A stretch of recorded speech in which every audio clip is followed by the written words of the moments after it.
Hi, this is Rachelle with Scrapcraftastic, and today I'm going to show you how to foil stickers. One thing you need to keep in mind is that you'll need a laser printer, you'll need an inkjet printer, a laminator or a foiling machine, and you will need something to print in black that will help make the stickers. And I'll get into more of that in just a minute. But before we start, I also wanted to show you some new budget stickers that are available in my shop.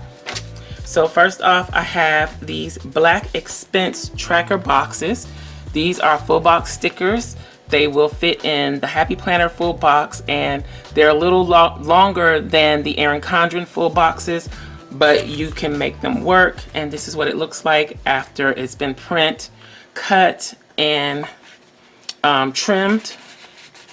So, and you can pull your sticker up just like this and place it down and track your expenses for any given week. You can do them by the day, however you choose to do it.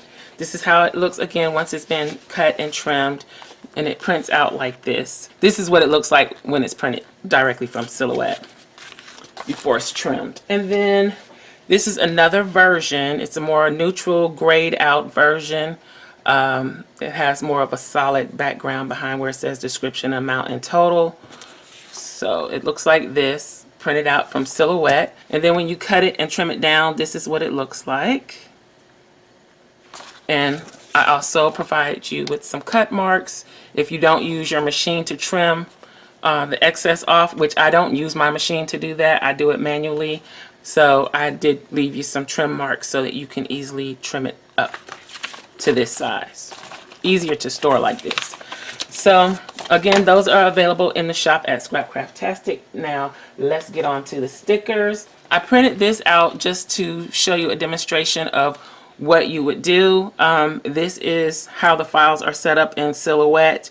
It does come with ping files, so it can be used with the Cricut as well.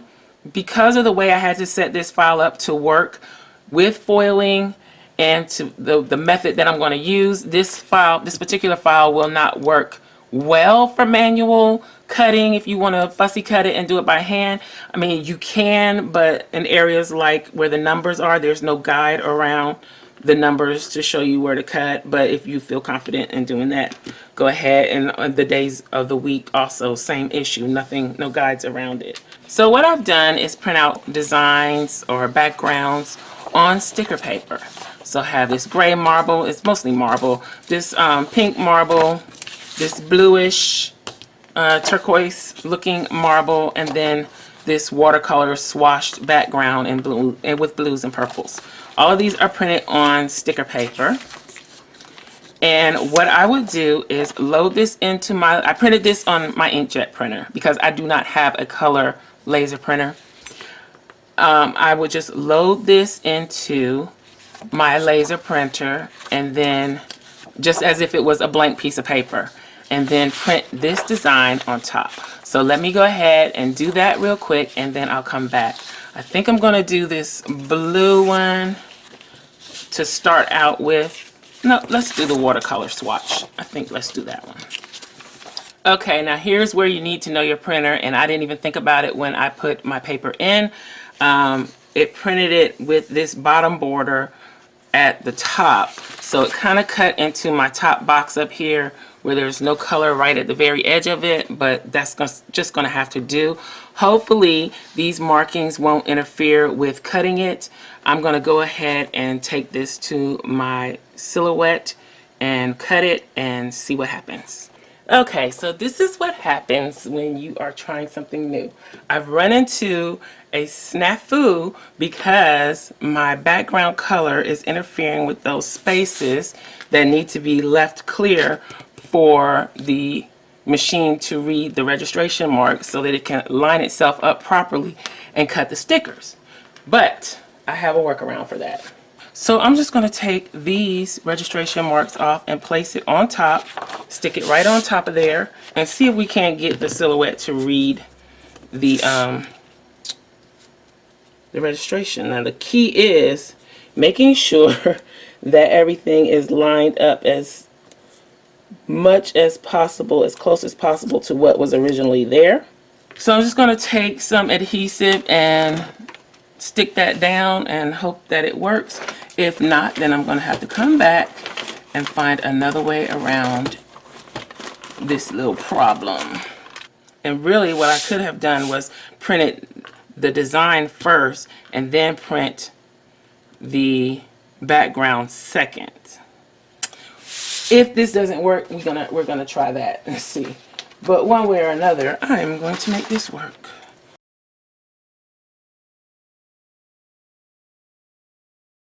Okay, so let's go back to the machine and see if we can get this to cut. It's reading them, but it doesn't always work even after it goes through the whole process. So let's see if it keeps going. Yes, it's gonna keep going. So the only thing with doing it that way is you actually have to make sure that those corner pieces with the registration marks are placed exactly where the original registration mark was. So that may not always work.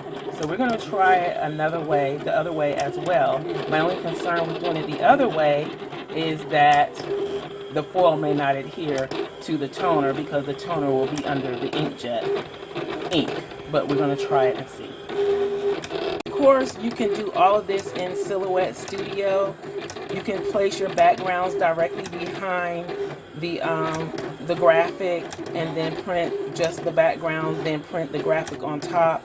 But I was trying to make it a little more simple. That's a little more complicated to do. So if we can just print one sheet per printer, I think that is a little less complicated than trying to do everything through Silhouette Studio. So this is what it's looking like after it cut. The key to this will be, did it cut straight because the registration marks, or did it cut properly? Because the registration marks are not the original registration marks. So the alignment could be off a little bit. You can see that it looks like for the most part it cut properly. Might be a little bit off. Yes, it is. And sometimes it prints off all by itself, and sometimes it's because of just the way the machine works. So I can't 100% say it's because of the registration mark being in the wrong place or if it was just the machine, but it did not cut properly. So let's go try the other way of doing this. I can still salvage most of these stickers though, because a lot of them don't have an actual border like this one. It could still be used. So I'll probably go ahead and foil this anyway, just for demo purposes and because I can still use it. So let's keep it moving. And another thing that would help with that is if there was a bleed on the boxes that go all the way to the edge. So a bleed would be where the color extended over where the cut line is. That way, when it cut, because see, the numbers look perfect. But anyway, the bleed would allow a little wiggle room if things did not cut just right. So we could try that. But some things cut right and some things didn't. It's very strange. Okay, so let's go back to the craft lab and try this again. So I hope you don't mind me taking you along on this little journey exploring how to make this work. But I think it's good to see that things don't always come out perfectly. You kind of sometimes have to play around with things. And I'm not one to give up until I feel like I've tried everything that I can try. So I'm going to go ahead and reprint the black area because everything in black will be foil. And then I'm going to print my background on top after I cut the stickers. Hopefully that won't cause a problem going through my machine. We'll see. I've printed here on sticker paper. I'm going to take it back to the Silhouette and cut again. So it started cutting with no problem, which I didn't expect any. So once this is done cutting, we will proceed with running it through the inkjet. Hopefully there won't be any complications. I'm a little nervous about that because the stickers could peel up. One inkjet printer that I have, I wouldn't worry about it at all because the paper doesn't flip over. But my other one, the paper does flip over. And in that flipping process, it could cause some of the stickers to come unstuck to the backing. I don't know of any other way to say that, so we'll see what happens. This is what I've got, just printed on white paper, and it did print properly. I hate to peel it up because I don't want it to come up when I run it through the machine. It still looks a little off towards the bottom. It is, but we're gonna go for it. Yeah, this whole area over here is off, and I don't know why, because on the screen it's proper. Yes, the screen is absolutely correct. So this is the problem that I have with Silhouette. So we're going to also give this a shot with the Cricut. I may not include it in this video. There may be a separate video because I don't want it to be entirely too long with me experimenting back and forth. But let's go ahead and put this in my inkjet printer and print the background on it.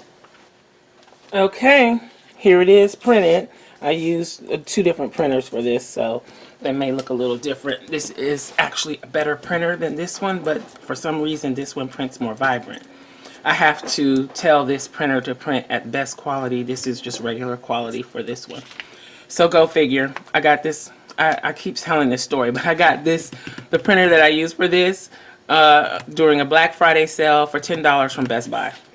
And it was an out-of-date old printer then. So anywho, here we go. So this is what it looks like. It went through the printer fine. It doesn't look like anything tried to lift or get stuck in the printer. So that looks good. So let's go ahead and foil these. I guess I can kind of peel this off. I don't really need, well, I guess it's not going to hurt anything since I didn't use a removable adhesive. So I'm going to do one in hollow. And I also have this gunmetal. I haven't used the gunmetal before. So yeah, I'm going to do the one that was messed up the most in gunmetal. And then I'm going to do this one in hollow. So let's start with the gunmetal. As you can see, you can do this either way. It's probably best to do it this way unless you are absolutely sure you're placing your registration marks in the same place. And it's hard to be able to see that. But I have a really good feeling that none of that will matter with the Cricut. So we need just enough to cover the area. Using the mat. This mat is from Arteza self-healing cutting mat. I finally put in a new blade, so it's cutting through it really nicely. And let's put this back in here so it doesn't roll on me. And I'm going to let it hang over. This part was printed on an inkjet printer. So I'm just going to let that hang over a little bit when I run it through the machine so that you can see that it will not adhere to an inkjet print. This only works with a printer that uses toner. That's why it's not going to stick to the blue background. Let me use the blade again. It's not going to stick to the blue or my background, whatever I printed in the background. It's only going to stick to the places where you see the black printing at. So and I advise you to save all these little pieces if you're into foil, because there will be something that comes up that's tiny that you can foil. Maybe, I don't know, I think I need to make myself a nice little envelope to put all the extra tiny pieces in. Okay, let's hurry this along. Let's put this on here like so, the foil side up. And then also you need to make sure, this is a big tip that I should have said at the beginning, make sure that your sticker paper works with a laser printer also. Some sticker paper only works with inkjet, so make sure you get laser paper. This is a misprinted insert, and I'm just going to use that on top of this to run it through my laminator. Make sure everything is still lined up. I shouldn't have really done that tapping thing that I just did. So let's run it through. Laminator's already hot.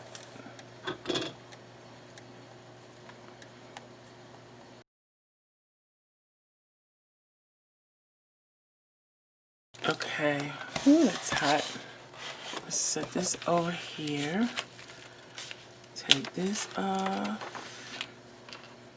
And let me show you here. See, this, the foil overlapped this that was printed on the inkjet printer. It did not stick. But it stuck to everything else. Look at that. Even though it's misprint, it came out really, really nice.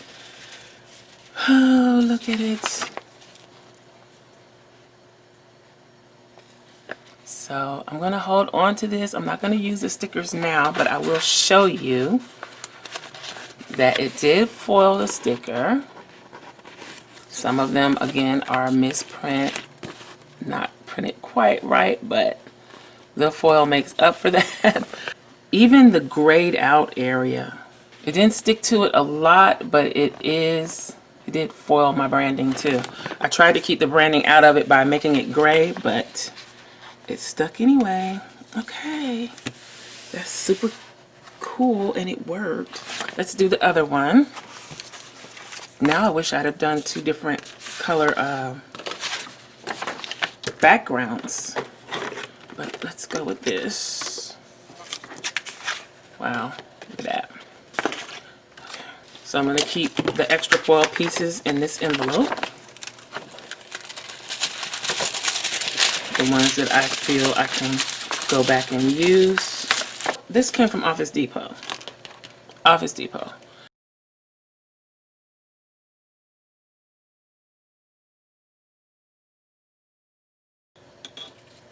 So this time it's going to stick to my registration marks because of the registration marks were printed using the laser printer. Let's make our sandwich. Place this on here like so. Place this on here like so. And run it through the laminator. And for those of you who asked, I always use my laminator on hot. I don't do the warm. This is old. It doesn't have those types of settings. There's two settings, hot or cold. That's it. And I always use hot. And I let it heat up for a long time after it says that it's hot. I found that it works better when I let it really get piping hot. And what else? This laminator is no longer sold. It's probably like 20 years old.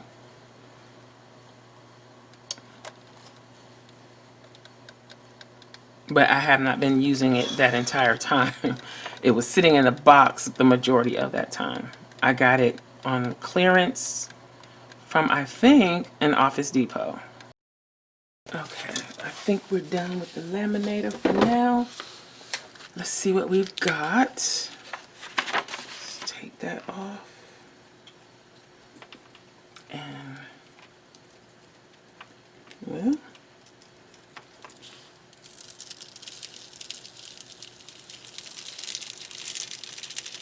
I must say that's pretty. Okay, but you see how it stuck to the registration marks as well. It came out really nice. Wow. Okay, so here we have it. Two ways you can foil Both have their issues, but you can do more than just foiling stickers. There are tons of different things you can do and foil it. So this is just one example, and I will be showing more things that you can do in upcoming videos, but I really wanted to start out with this because I thought it was going to be the easiest thing to do. It turns out it's not as easy as I thought, but it's still pretty easy. And it turns out great. I think it's worth the work. So that's it for this video. If you enjoyed this video, please give me a thumbs up. Make sure you're subscribed to the channel and hit that little gray bell so that you'll receive notification each time I upload a new video. Be sure to check the community tab and my stories for updates throughout the week. Check us out at patreon.com/Scrapcraftastic for more exclusive content and digital downloads. Also, visit my other channel, Journal Life's Journey, where I do live craft videos, vlogs, and junk journals. If you have any comments or questions, please leave them below. Thanks for watching, and I'll talk to you later. Bye!